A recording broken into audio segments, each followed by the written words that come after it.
지난 시간에 몇 차례에 걸쳐 히스기야 왕에 대해 배웠어. 오늘은 히스기야 왕의 아들인 므낫세 왕에 대해 배울 거야. 히스기야 왕은 우리가 배운 것처럼 경건한 왕이었어. 그렇다면 과연 므낫세 왕은 아버지 히스기야 왕처럼 경건하게 하나님을 잘 섬기는 왕이었을까? 므낫세 왕은 과연 아버지 히스기야 왕의 뒤를 이어 남유다를 철저히 개혁했을까? 이런 궁금증을 안고 이번 시간에는 므낫세 왕에 대해 공부해 보도록 할 거야. 먼저 므낫세 왕은 하나님 앞에 어떤 악행을 범했는지, 므낫세의 악행에 대해 어떤 경고를 왜 하셨는지, 므낫세 왕은 남유다 백성들에게 어떤 영향을 미쳤는지에 대해 살펴보도록 할 거야. 열왕기하 21장 1절에 므낫세가 왕이 될 때에 나이가 12세라 예루살렘에서 55년간 다스리니라. 그의 어머니의 이름은 헵시바더라라고. 므낫세는 하나님께 충성했던 히스기야 왕의 아들로 그의 뒤를 이어 12살 때 남유다 제14대 왕에 올라 55년이라는 가장 오랜 세월 동안 남유다를 통치했어. 그러나 므낫세 왕은 안타깝게도 히스기야 왕과 같이 남유다를 개혁하기는커녕 하나님 앞에 많은 죄를 지었는데 그가 지은 죄에 대해서는 열왕기하 21장 2절부터 15절에 기록되어 있어. 열왕기하 21장 2절부터 3절에 므낫세가 여호와 보시기에 악을 행하여 여호와께서 이스라엘 자손 앞에서 쫓아내신 이방 사람의 가증한 일을 따라서 그의 아버지 히스기야가 헐어버린 산당들을 다시 세우며 이스라엘의 왕 아합의 행위를 따라 바알을 위하여 제단을 쌓으며 아사라 목상을 만들며 하늘의 1월 성신을 경배하여 섬기며 라고. 므낫세는 아버지 히스기야가 하나님 앞에서 철저한 개혁으로 과감하게 헐어버린 산당들을 다시 세웠어. 또한 3절 이스라엘의 왕 아합의 행위를 따라 라고 히스기야를 본받는 것이 아니라 괴상하게도 북이스라엘의 악한 왕 아합을 본받아 바알과 아세라를 섬기도록 단을 만들었으며 열왕기하 21장 4절에 여호와께서 전에 이르시기를 내가 내 이름을 예루살렘에 두리라 하신 여호와의 성전에 제단들을 쌓고 라고 하나님의 성전에서 단호하게 금하셨던 1월 성신을 섬기는 단을 성전 안팎 마당에 만들어 분향하며 숭배했어. 뿐만 아니라 열왕기하 21장 6절에 또 자기의 아들을 불 가운데로 지나가게 하며 라고 할아버지 아하스 왕 때 행했던 암몬과 모압이 가증하게 복받기 위해 자기의 자식들을 불 가운데로 지나가게 해서 우상에게 바치는 악한 일을 므낫세 왕도 따라 행했으며 6절 점치며 사수를 행하며 신접한 자와 박수를 신임하여 여호와께서 보시기에 악을 많이 행하여 그 진노를 일으켰으며 라고.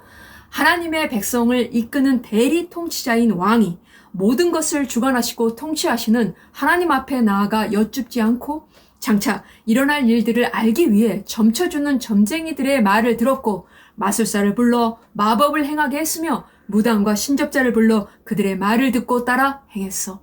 이는 신명기 18장 10절부터 11절에 그의 아들이나 딸을 불 가운데로 지나가게 하는 자나 점쟁이나 기륭을 말하는 자나 요술하는 자나 무당이나 진언자나 신접자나 박수나 초혼자를 너희 가운데 용납하지 말라고 명하신 말씀 곧 하나님께서 용납지 않으시고 가증히 여기는 가나안 7 족속들의 죄악된 행위들을 모두 따라 행했던 거야.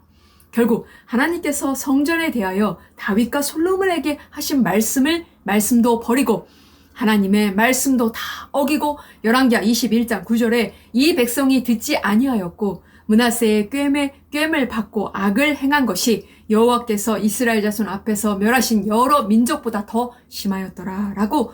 온 백성들이 므낫세가 하는 모든 짓들을 받아들여 하나님께서 멸망시킨 여러 이방 나라들보다 더욱 극심하게 하나님 앞에 더 많은 악을 행했던 거야. 열왕기하 21장 11절에 유다왕 므낫세가 이 가증한 일과 악을 행함이 그 전에 있던 아모리 사람들의 행위보다 더욱 심하였고 또 그들의 우상으로 유다를 범죄하게 하였도다 라고. 므낫세가 행한 악행들이 여호수아와 광야 2세대가 몰아냈던 가나안 땅 원주민인 아모리 족속보다 더 악했기 때문에 그로 인해 유다 백성들이 죄를 범하게 하는 그릇된 길로 이끌었기 때문에 그 결과 열왕기하 21장 12절에 그러므로 이스라엘의 하나님 여호와가 말하노니 내가 이제 예루살렘과 유다에 재앙을 내리리니 듣는 자마다 두 기가 울리리라 라고 유다와 예루살렘을 징계하시겠다고 예고하셨어.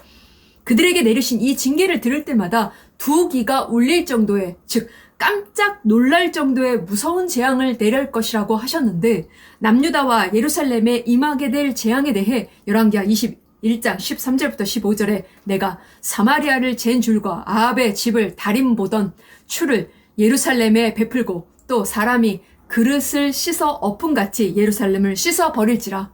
내가 나의 기업에서 남은 자들을 버려 그들의 원수의 손에 넘긴즉 그들이 모든 원수에게 노략거리와 겁탈거리가 되리니라고 사마리아와 아합의 집에 벌하신 것처럼 예루살렘을 벌하실 것, 즉 쓸어버릴 것과 원수에게 넘겨주어 약탈을 당하게 할 것이라고 하셨어. 왜냐하면 15절에 이는 애굽에서 나온 그의 조상 때부터 오늘까지 내가 보기에 악을 행하여 나의 진노를 일으켰음이니라 하셨더라 라고 이스라엘 조상 때부터 지금까지 하나님을 배반하고 하나님 앞에 죄를 범하여 하나님의 노를 격렬하게 일으켰기 때문이라고 남유다와 예루살렘이 재앙을 당하는 이유에 대해서도 말씀해 주셨어. 열왕기하 21장 16절에 므낫세가 유다에게 범하게 하여 여호와께서 보시기에 악을 행한 것 이외에도 라고 므낫세 왕은 오랜 통치 기간 동안 므낫세 왕의 책임하에 남유다 백성들을 범죄의 길로 이끌었는데 므낫세는 이런 악한 행위 외에도 16절에 또 무죄한 자의 피를 심히 많이 흘려 예루살렘이 이 끝에서 저 끝까지 가득하게 하였더라 라고 죄 없는 수많은 사람들을 죽이는 잔악한 짓을 저질렀는데 그중 지난 시간에 이사야 선지자가 므낫세 왕 때에 순교했다고 했는데 므낫세 왕이 이사야 선지자를 톱질해서 죽였다는 전설도 있어. 므낫세 왕은 예루살렘 이 끝에서 저 끝까지 가득하게 하였더라 라고 말할 정도로 이런 짓들을 수없이 저질렀던 거야. 히스기야 왕 때처럼 므낫세 역시 외세의 위협으로부터 남유다를 지키기 위해 정치적 안정과 국가 안보에 대해 늘 관심을 기울였을 거야. 특히 히스기야 왕 때에 남유다가 아수르에게 침략을 당한 경험이 있었기 때문에 북쪽에 위치한 아수르를 언제나 경계하고 있었을 것이고 남쪽으로는 애굽이라는 큰 세력이 호시탐탐 북쪽에 아수르를 노리고 있었기 때문에 남유다는 중간에 끼어 늘 불안한 상태에 있었어. 급기야 히스기야 때에 이어 또다시 역대하 33장 11절에 여호와께서 아수르 왕의 군대 지휘관들이 와서 치게 하심에 그들이 므낫세를 사로잡고 쇠사슬로 결박하여 바벨론으로 끌고 간지라 라고 남유다에 쳐들어와서 이번엔 므낫세 왕을 포로로 잡아서 바벨론으로 끌고 갔는데 이 일은 므낫세 통치 말기에 일어난 일로 추정돼. 왜냐하면 아수르 사네립은 BC 701년 히스기야 통치 14년 때에 대군을 이끌고 남유다를 쳐들어와서 하나님의 간섭하심으로 18만 5천 명의 군사들이 다 죽는 큰 참패를 당했어. 그 후 아수르로 돌아간 사네립은 BC 681년 약 20여 년 후에 자신의 두 아들들에 의해 암살당했는데 이때가 므낫세 통치 17년 때의 일이야. 사네립은 남유다에 크게 참패를 당한 후에 20년 통치 기간 동안에는 남유다를 침략하지 않았어. 아마도 두려움 때문이었을 거야. 사네립을 죽인 아들들이 왕위를 잇지 못하고 셋째 아들인 에살 핫돈이 아수르의 왕위에 올랐는데 그때가 므낫세 통치 18년 때 일이야. 에셀 핫돈이 11년 통치한 후 므낫세 통치 30년에 야슈르 바니팔이 아수르의 왕이 돼. 이 야슈르 바니팔 통치 중반쯤 곧 므낫세 말년에 포로로 잡혀갔을 것이라고 추정해. 하나님께서 선지자들을 보내셔서 그토록 강력하게 경고하셨음에도 불구하고 역대하 33장 10절에 여호와께서 므낫세와 그의 백성에게 이르셨으나 그들이 듣지 아니하므로 라고 왕과 백성들은 하나님의 말씀을 듣지 않고 므낫세 왕이 온갖 악을 행하며 그를 중심으로 백성들과 함께 우상을 섬기며 자기들이 하는 일들을 좋게 여기면서 더욱더 깊이 죄에 빠져들어갔고 이에 하나님께서는 아수르라는 몽둥이로 남유다를 치셨고 그들의 지도자인 므낫세를 쇠사슬에 묶어 포로로 바벨론으로 끌고 갔어. 큰 고난을 겪은 므낫세는 역대하 33장 12절에 그가 환난을 당하여 그의 하나님 여호와께 간구하고 그의 조상들의 하나님 앞에 크게 검선하여 라고 하나님을 간절히 찾고 나아가 기도했고 역대하 33장 13절에 기도하였으므로 하나님이 그의 기도를 받으시며 그의 간구를 들으시사 그가 예루살렘에 돌아와서 다시 왕위에 앉게 하심에 므낫세가 그제서야 여호와께서 하나님이신 줄을 알았더라 라고 하나님께서는 그를 불쌍히 여겨주셔서 그의 기도를 들어주심으로 예루살렘으로 돌아오게 해주셨고 다시 왕위에 오르게 해주셨어. 므낫세는 그때서야 비로소 여호와께서 하나님이신 줄을 알았어. 즉 므낫세는 하나님에 대해 잘 몰랐기에 하나님의 능력도 몰랐고, 그러니 당연히 하나님의 능력을 의지하지 않고 아수르라는 두려운 존재에 이끌려 그들이 하라는 대로 했고, 그들이 섬기는 신들을 섬기면 그들처럼 힘과 능력이 생기게 될 것이라고 여겨 그들이 섬기는 신들을 섬겼던 거야. 하나님께서는 선지자들을 보내셔서 경고하셨지만 완고하게 듣지 않았고, 듣기는커녕 좀 전에 말한 것처럼 이사야 선지자를 톱질해서 죽일 정도로 하나님의 말씀을 들으려 하지 않았어. 그럴지라도 하나님께서는 므낫세가 오랜 기간 동안 통치하게 하시사 회개할 기회를 계속해서 주셨고, 백성들을 바르게 통치하도록 오랜 시간 동안 기다려 주셨어. 이에 하나님의 은혜로 므낫세가 하나님 앞에 회개하고 그 후 또다시 일어날지도 모르는 침략에 대비해서 몇 개의 요새를 세우고 수비대 지휘관들을 임명하면서 국방을 견고하게 하려 했어.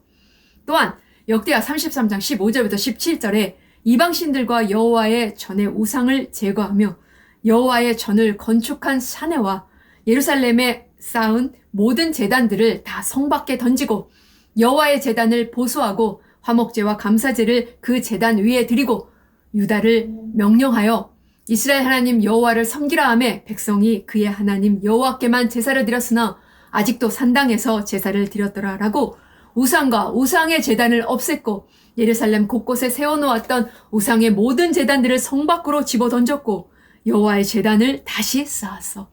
그리고 백성으로 하여금 이곳에서 화목제와 감사제를 드리게 했고 하나님을 섬기라고 명령했어. 이에 백성들은 여호와께만 제사 드렸지만 계속해서 산당에서 제사 드리는 것은 멈추지 않았어. 그 후에 대한 기록이 없는 것을 보면 아마도 이런 일들은 그의 긴 통치 기간 중 말년에 일어난 것 같아. 비록 잠시 회개하고 백성들로 하여금 하나님께만 제사를 드리게 하며 하나님을 섬기라고 명령했기에 백성들도 이를 따르긴 했지만 외적인 형식들만 잠깐 바뀌었을 뿐 그동안 선왕들이 저지른 죄들과 므낫세 오랜 통치 기간 동안 저지른 악행과 잔악, 온갖 죄악들에 더해져 이런 것들이 남유다를 너무도 깊이 뿌리 박혀 있는 상태로 몰고 갔기 때문에 그가 말년에 한 이와 같은 일들은 백성들을 건져낼 수도 없었고 백성들에게 큰 영향을 미치지도 못했던 거야.